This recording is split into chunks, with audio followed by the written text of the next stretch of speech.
Bună, bine te-am găsit! Hai să vorbim despre Marte în Rac.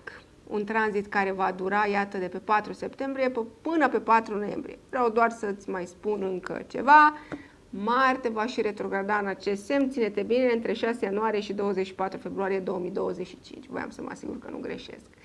Am o emisiune la modul general despre acest tranzit. O vei găsi zilele acestea pe canalul DC News de YouTube, așa.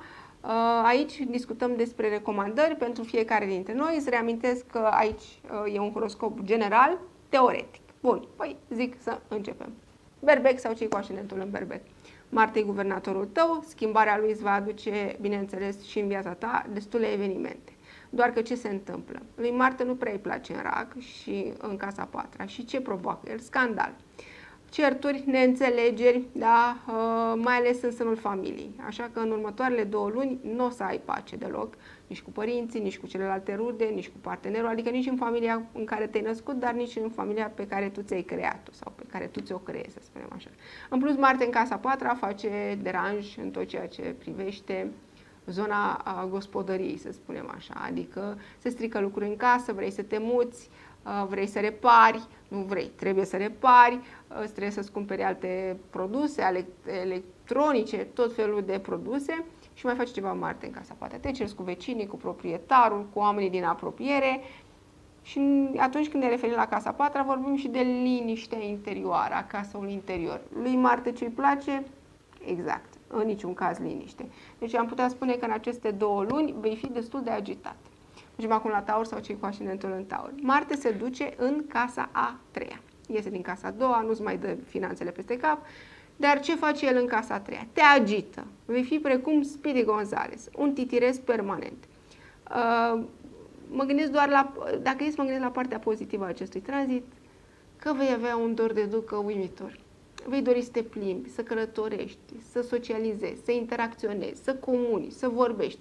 Doar că s-ar putea să folosești un ton mai agresiv din când în când, vei fi mai tendențios, te vei grăbi, cu Marte în casa 3-a trebuie să ai foarte mare grijă la tot ce înseamnă acte, documente, zona administrativă, că pleci undeva și uiți actele sau nu ai răbdare să rezolvi anumite situații destul de încurcate, da? Stai departe de conflictele cu frații și surorile. Dacă știi că nu te ai bine cu ei, nu-i aborda atât de mult, adică nu i-a țățat tu în perioada următoare și nici tu nu te lăsa țățat, că pot apărea certuri așa îngrozitoare. Da? Deci mai stai în banca ta, plimbă-te, călătorește, învață, studiază, comunică, fii curios, mai bine așa.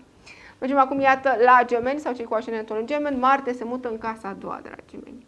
Și din păcate vine cu cheltuieli la care nu v-ați fi gândit. Vă ajută, da, să mai obțineți poate anumite venituri, să vă mai ajute cineva, doar că din păcate Marte e precum o seceră, așa, seceră tot în jur, da? Deci așteptați-vă, iată, între 4 septembrie și 4 noiembrie, la cheltuieli pe neprevăzute, surpriză și la o neliniște din aceasta pe plan financiar îngrozitoare, adică nu mai scăpați de ea, e o frică. Vă mai uitați la televizor, mai vedeți că iată inflația, iată datorii, iată nu sunt bani, iată mai cresc prețurile, iată s-au făcut recalculări de anuale dorite și așa mai departe. Mergem acum la Rac sau cei cu ascendentul în Rac. Marte intră în semnul vostru. Voi știm, vă place liniște, vă place confortul, să vă aveți bine cu toată lumea, familie, să fie pace. Ce-i place lui Marte? Războiul. Deci, toată viața voastră, indiferent de domeniu, va fi influențată de Marte. Și ce recomand eu de fiecare dată că Marte intră într-un semn? Ca persoanele născute în acel semn să facă sport, să intre într-o competiție, să se zbată pentru ceva. Pentru că dacă nu fac asta, vor găsi motiv de harță, de ceartă, scandal, din absolut orice chichiță. Da? Deci Marte vine cu mult curaj, cu multă încredere, cu dorință de a face lucruri noi, de a testa, de a vă depăși limitele, da, dar vine și cu nerăbdare și cu irascibilitate și cu dorința să vă certați cu toată lumea. Dar dacă vă duceți, de exemplu, la sală, intrați într-o competiție, ceva de genul, transpirați, așa, și pe urmă că în momentele cheie veți ști să luați deciziile cele mai bune și să aveți atitudinea potrivită. Da? Deci, Marte vă și ajută, dar vă și poate încurca, dacă nu-l încurcați voi pe el mai întâi. Mergem acum la Leu sau cei cu ascendentul în Leu. Marte în casa 12 nu este un tranzit care vă priește. Și dacă ținem cont de faptul că pe urmă pe 4 noiembrie va intra în semnul vostru, de unde va și retrograda, aș putea să vă spun că vreo jumătate de an de acum încolo voi veți asista la niște evenimente, la niște situații, la niște întâmplări pe care nu le controlați. Nu aveți cum să le controlați. Primul sfat pe care vi l-aș recomanda, începând acum de pe 4 septembrie până pe 4 noiembrie, un pas în spate. Nu încercați să exagerați cu nimic. Ba mai mult, v-aș spune să vă păstrați energia, să vă rezervele de energie pe care le aveți. Nu știți cum e cu Marte în casa 12, unde e o problemă, hopa-țopa și voi. Nu. Din contră, când e Marte în casa 12, când ceva nu pute bine, nu miroase bine, când ceva, plecați de acolo. Fie că e o relație disfuncțională, o relație indisponibilă, o cunoștință care are un viciu, o cunoștință care are probleme cu legea. Nu salvați voi pe nimeni. Extrageți-vă din anturaj nepotrivit, extrageți-vă din jocuri politice, intrigi de la locul de muncă, scoateți-vă voi pe voi înși-vă neapărat din situații încurcate din sânul familiei. Da? Protejați-vă cu Marte în casa 12, trebuie să vă protejați de orice forță exterioară care vă poate dăuna. Da? Iar intuiția vă ajută și trebuie să o ascultați extraordinar de mult. De obicei, cu Marte în casa 12 se vorbește despre dușmani, inamici, nu mai suntem acum mii de ani, dar chiar și așa, acum s-ar putea să creați anumite invidii în jurul vostru. Și nu e cazul să le demonstrați oamenilor respectiv că nu au dreptate și că nu trebuie să vă facă rău. Oamenii sunt liberi să facă ce vor. Voi, la rândul vostru, sunteți liberi să vă protejați, să vă apărați și să vă vedeți propriul interes. Cu Marte în casa 12, tot ce înseamnă procese psihologice, tot ce înseamnă subconștient, coșmaruri, visați mult, insomnii în următoarele 2 luni, dar în același timp, eu cred că vă poate ajuta, nu romanticizez perioada, nu e departe de mine, cred că vă poate ajuta să învățați să nu mai vă victimizați și să vă comportați în momentele grele precum o persoană cât mai responsabilă. Grijă și la sănătate, vă rog. Mergem la Fecioară sau cei cu ascendentul în Fecioară, vă priește acest tranzit. De minune. Cu Marte în casa 11, sunteți sufletul petrecerilor unde v-ați duce, oamenii vă privesc, vă urmează, vă apreciază enorm, îi și agitați din când în când cei drept, da, mă rog, știți cum e casa 11, e casa oamenilor din jurul vostru, prieteni, comunități, anturaj și voi să ne imaginăm că voi sunteți Martele și intrați acolo și îi agitați pe toți, dar îi și încurajați, îi și motivați. De ce? Pentru că voi cu Marte în casa 11 aveți nevoie de încredere în viitorul apropiat. Iar acum, da, cât a fost în casa 10, nu v-au ieșit vouă apele cum v-ați dorit. Dar acum, cu Marte în casa A11, nu mai e de stat. Am putea spune că urmează 2 luni, între 4 septembrie și 4 noiembrie, în care voi trebuie să fiți cât mai oportuniști. Orice șansă apare, nu stați să vă gândiți că nu sunt atât de bun, că îi se potrivește mai mult colegului, că nu merit. Nu!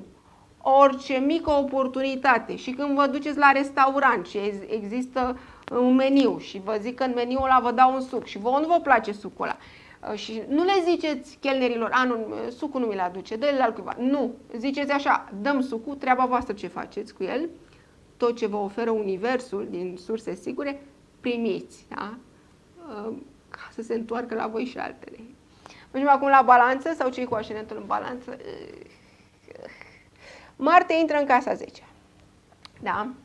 Pe lângă faptul că e guvernator de casa 7-a și înseamnă că în aceste 2 luni vor fi neînțelegeri cu partenerul, răzgândiri și așa mai departe, tranzitul lui Marte în casa 10-a provoacă disensiuni în carieră. Dintr-o dată vreți să fiți mai șefi și vă ciocniți cu părerile șefilor. Nu sunteți șefi doar cu șefii, sunteți șefi și cu oamenii din jur, cu colegii. Dacă sunteți șefi oficial, merită să fiți, să zicem, mai siguri pe voi, mai autoritari. Dar dacă nu sunteți șefi, s-ar putea să vă certați cu toată lumea. cu Marte în casa 10, care va fi în careu cu nodurile lunare, nodul sud înseamnă vostru și nodul nord în casa 7, nu o să aveți o clipă de liniște. Dintre 4 septembrie și 4 noiembrie, vă garantez eu, nu o să vă plictisiți absolut deloc.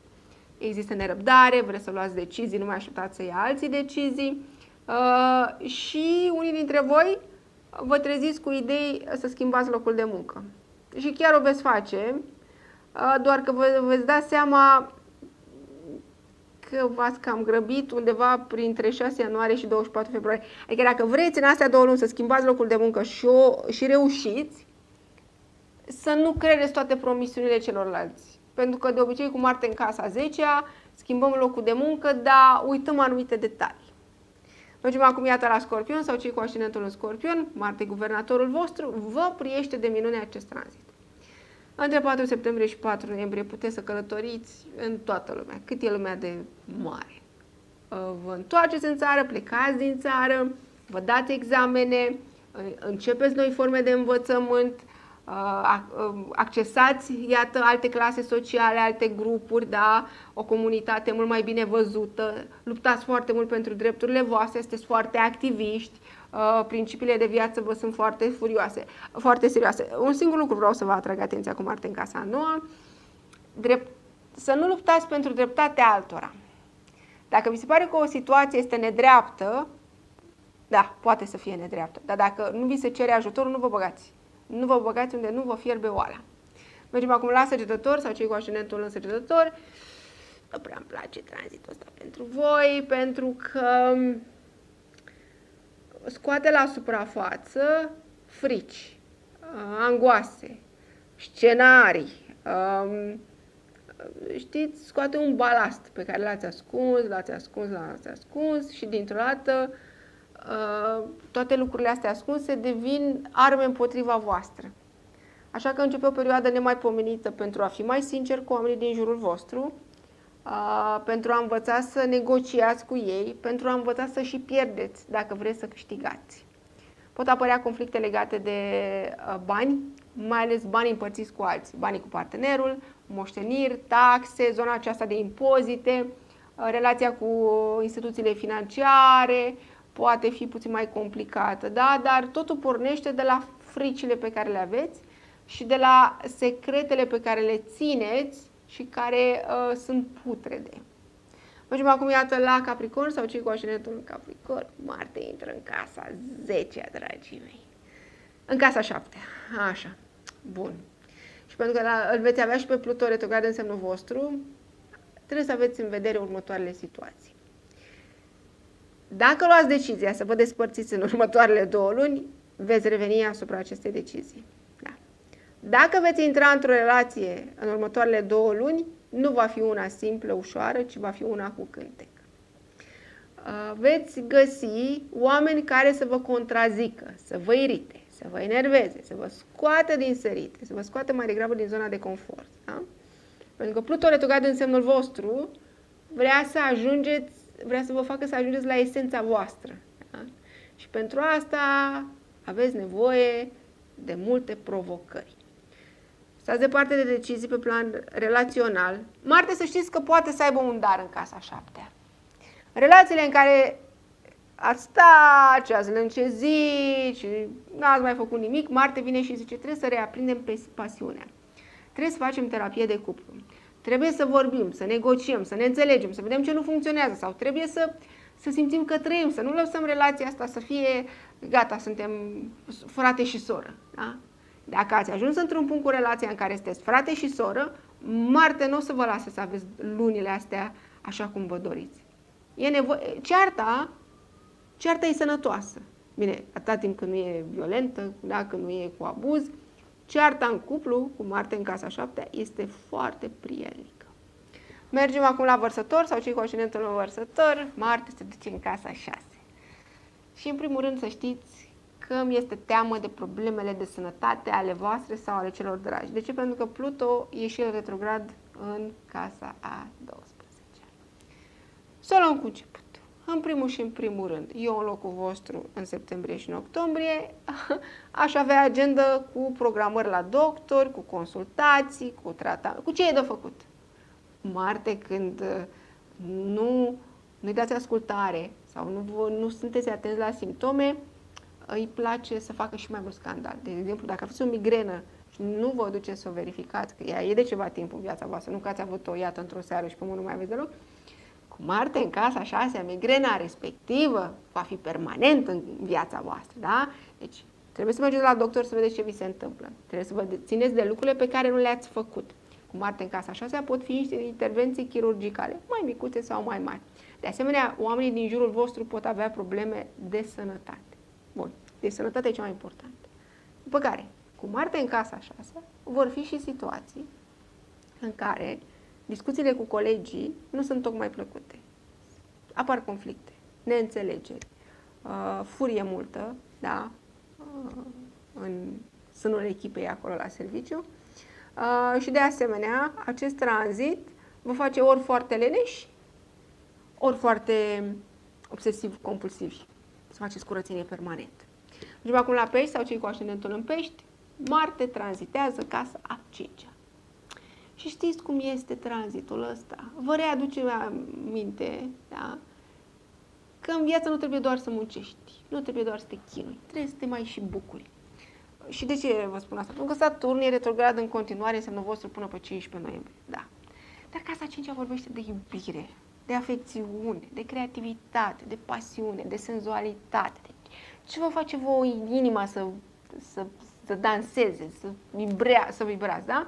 Ei bine, cu Marte aici, între 4 septembrie și 4 noiembrie, cine vrea să facă copii un moment nemaipomenit, așa, cine are copii trebuie să petreacă mai mult timp cu ei, chiar dacă simt că nu se poate, trebuie să vă sacrificați, iar și ăia cu copii și ăia fără copii, și pentru unii și pentru alții, e nevoie de distracții. Dacă vă apare o nuntă, un botez, un eveniment, nu ziceți nu. Îmbrăcați-vă frumos, dansați, ascultați muzică, mergeți la concerte, la spectacole, la evenimente, la festivaluri. Nu stați în casă cu Marte în casa a 5-a. Iar pentru cei singuri, Cupidon, să știți că poate să fie foarte drăguț cu voi în aceste 2 luni. Să vă priască recomandările mele și să ne vedem cu bine data viitoare.